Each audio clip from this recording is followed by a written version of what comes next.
সকাল সকাল এলাম দেখো ছাদে। আজকে কিন্তু ছাদটা পরিষ্কার করে নেব। So hello everyone, good morning, আসসালামু আলাইকুম। সকলে কেমন আছো? আশা করি ভালো আছো। আল্লাহর রহমতে তোমাদের ভালোবাসায় আলহামদুলিল্লাহ আমার এই সংসারকে নিয়েই বেশ ভালোতেই আছি। তো চলো, এই কয়েকদিন তো প্রচুর প্রচুর পরিমাণে বৃষ্টি হচ্ছে, বুঝতে তো পারছো।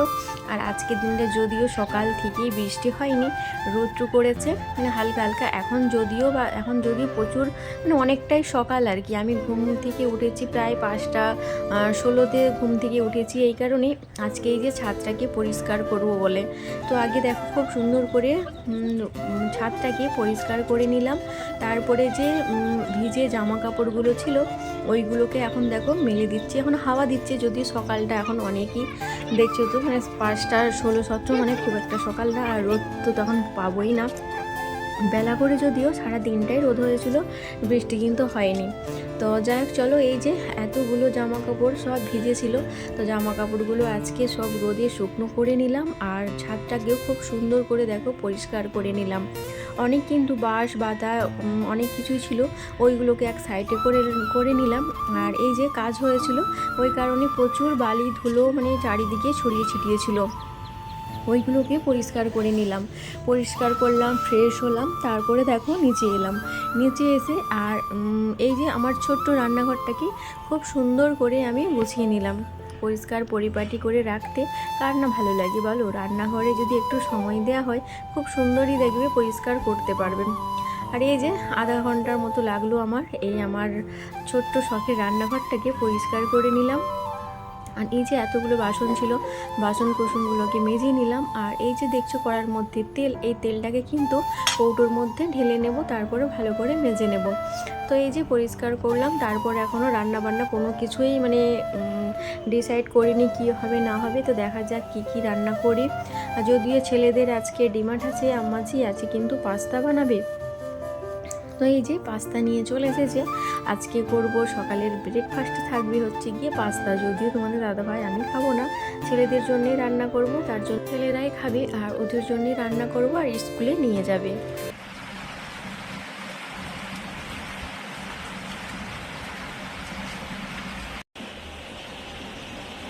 আর আজকে হচ্ছে কি বৃহস্পতিবারের দিন কিন্তু বৃষ্টি হচ্ছে। এটা হচ্ছে কি বৃহস্পতিবারের দিন একটু ভিডিও করেছিলাম, সেটাই এর সাথে মানে অ্যাড করে দিলাম। আর এই যে বৃষ্টি হচ্ছে দেখছো, আজকে দিনটা যদি হচ্ছে বৃহস্পতিবার। আর এই যে গরম মশলাগুলো নিয়ে এসেছিলো, কৌটোয় রেখেছিলাম, তো গরম মশলা একবারেই নেই, বাড়ন্ত হয়ে গেছে। তো ওইগুলোকে এখন গুঁড়ো করবো, গুঁড়ো করে কৌটোর মধ্যে ভরে নেব। তো দেখো অনেকগুলি গরম মশলা, 50 গ্রাম গরম মশলা আছে। এটাকে একটু হালকা হালকা করে গরম করে নিলে ভালো দেখবে মিক্সিতে ভালোই বেশ মানে গুঁড়ো করা হয় আর কি। তো যাই হোক চলো, আর এই যে গরম মশলাটা একটু গরম করে নিলাম, একটু অনেকটাই গরম হয়ে গেছে, তো একটু ঠান্ডা হোক তারপরেই কিন্তু মিক্সিতে দিয়ে গুঁড়ো করবো। আর এইদিকে দেখো ভাত বসিয়ে দিলাম। ভাত বসাবার জন্য চালটাকে পরিষ্কার করে ধুয়ে নিয়েছি, 2-3 বার জল পাল্টিয়ে। তারপরে দেখো এখানে ভাতটা বসিয়ে দিলাম। আর এই যে ছেলেদের জন্য বললাম পাস্তা বানাবো, তো ওদের জন্য পাস্তাটা বানিয়ে নেব। আর এই যে গতকালকে রাত্রে নিয়ে এসেছে মুদিখানার বাজার, এইগুলোকে এখনও কোনো কিছুই গোছানো হয়নি, কেন এইগুলোতে অনেকটাই সময় চলে যাবে। তো এইগুলোকে এখন হাত দেবো না, কেননা রান্না আছে, ছেলেদের খাওয়া দাওয়া আছে, স্কুলে যাবে ওরা, তো ওদের টিফিন আছে। তো ওই কারণে এখন ওটাকে আমি মানে হাত দিচ্ছি না, ওটাকে পরে করলেও চলবে ওই কাজটা, তাই না? আর এই যে দেখো একটু চা বানাবো, আদা দিয়ে লিকার চা করব। তো এই কারণে এখানে জল বসিয়ে দিলাম। তো চলো চাটাকে আগে বসিয়ে নিই। চাটা খাবো, তোমার দাদাভাই খাবে, আমি যদি খাই না বললেই চলে, খুবই কম চা খাই আমি। তো যাই হোক চলো চাটাকে বানিয়ে নিই।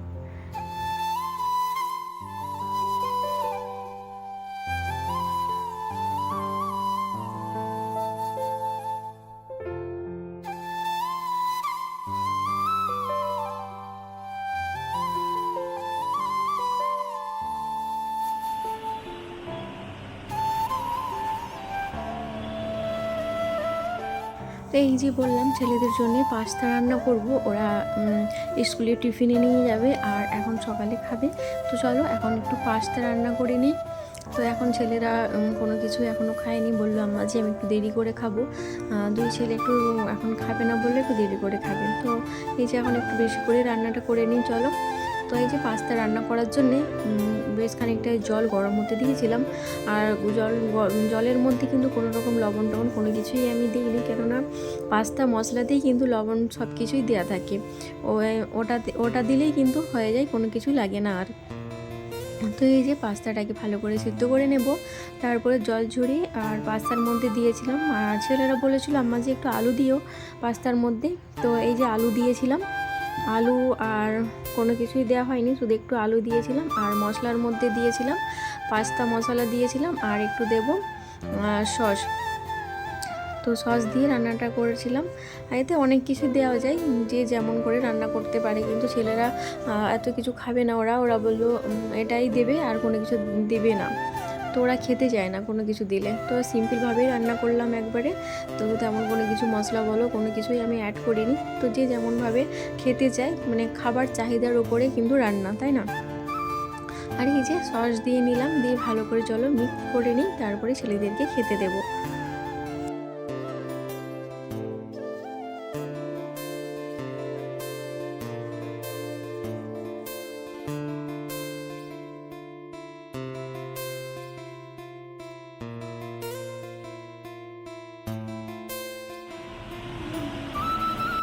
পাস্তা রান্না করে নিলাম, ছেলেদেরকে খেতে দিয়ে নিলাম। তারপর দেখো স্কুলের টিফিনের জন্য এই যে বক্সের মধ্যে দিয়ে নিলাম, এটা বড় ছেলে নিয়ে চলে যাবে স্কুলে।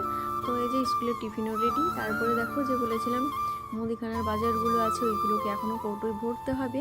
এখন দুই ছেলে আমার স্কুল চলে গেছে, আমি এখন পুরো বিন্দাস, তাই না, ফাঁকা বাড়ি উপভোগ করব। ছেলেরা দেখবে স্কুল চলে গেলে অনেকটাই ফ্রি মাইন্ড লাগে, তাই না?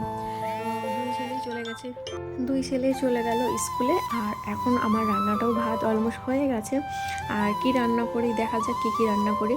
আর তারপরে ভাবলাম যে না, এখন কিন্তু কৌটো এগুলোকে ভরে নিই চলো। তো এই যে চিনি ছিল না, চিনি, তারপরে গিয়ে লবণ, আর সর্ষে ছিল না, সর্ষে। তো এই যে এইগুলো সব নিয়ে এসেছি, কৌটোয় ভরে নিলাম। কৌটোয় ভরা হয়ে গেল। তারপরে ছাদে দেখেছিল সেই সকালে কাপড় কতগুলো মেলে এসেছিলাম ছাদের মধ্যে, এইগুলো শুকিয়ে গেছে, ওইগুলোকে এখন উঠিয়ে নেব। আর এখানে ভীম জেলটাও মানে শেষ হয়ে গেছে বাসন মাজার। তো চলো এটাতে এখন মানে কৌটোর মধ্যে এখন ভীম জেলটাও ঢেলে নেব। মানে তো এই যে ভীম জেলটা বাসন মাজার এতে কৌটোয় রেখে দিলাম। তারপরে চলো আর কি এখন কাজগুলো করা যায়, রান্না বান্নায় কী থাকে যতটা সম্ভব। আজকে নিয়ে এসেছে আমাদের চিকেন, তো চিকেন রান্না হবে। আর আজকে যদিও কাজগুলো অনেক ছিল আমার, মানে বৃষ্টি হচ্ছিল বলে জামা কাপড় ছিল প্রচুর পরিমাণে, এত জামা কাপড়, গোটা ছাদ ভরে গেছে এত জামা কাপড়। তো সেইগুলোর জন্যই আজকে তেমন কোনো কিছু রান্না করতে পারিনি। আর যাই হোক, আজকের মতো এইটুকুই থাক। আল্লাহ হাফিজ।